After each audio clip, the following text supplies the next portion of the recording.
ابھی چند گھنٹوں میں 2024 میں ہم داخل ہو جائیں گے۔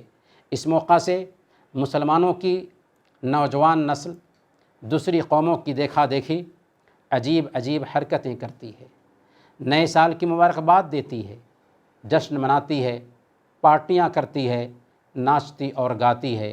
حالانکہ ہم مسلمان ہیں، ہماری ایک الگ پہچان ہے۔ ہمارے حبیب نے بیان فرمایا، من تشبہ بقوم فہو منہم، جس نے کسی قوم کی مشابہت اختیار کی وہ انہی لوگوں میں سے ہے۔ ہمارے لیے ہجری سال کے شروع میں بھی اس بات کی گنجائش نہیں رکھی گئی کہ ہم جشن منائیں، کیونکہ ہمارا دین اس بات کی اجازت نہیں دیتا۔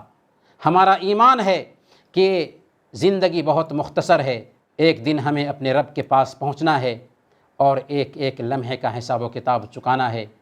اگر ہماری زندگی سے 1 سال کم ہوا ہے تو گویا ہمیں ملی ہوئی جو عمر تھی اس عمر میں سے 1 سال کم ہو گیا۔ ہم قبر سے 1 سال قریب ہوئے ہیں اور اپنی زندگی سے 1 سال دور ہوئے ہیں۔ ایسی حالت میں یہ حماقت ہوگی، بیوقوفی ہوگی کہ لوگوں کی دیکھا دیکھی ہم خوشیاں منائیں، بلکہ افسوس ہونا چاہیے کہ ہماری زندگی سے 1 سال کم ہو گیا۔ ایک اور اینٹ گر گئی دیوار حیات سے، نادان کہہ رہا ہے نیا سال مبارک۔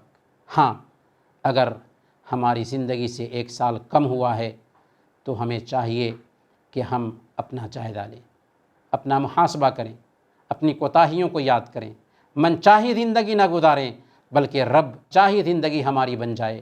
اور علامہ اقبال کے الفاظ میں ہماری یہ دعا ہے کہ جوانوں کو میری آہ سحر دے، پھر ان شاہی بچوں کو بالوں پر دے، خدایا آرزو میری یہی ہے، میرا نور بصیرت عام کر دے۔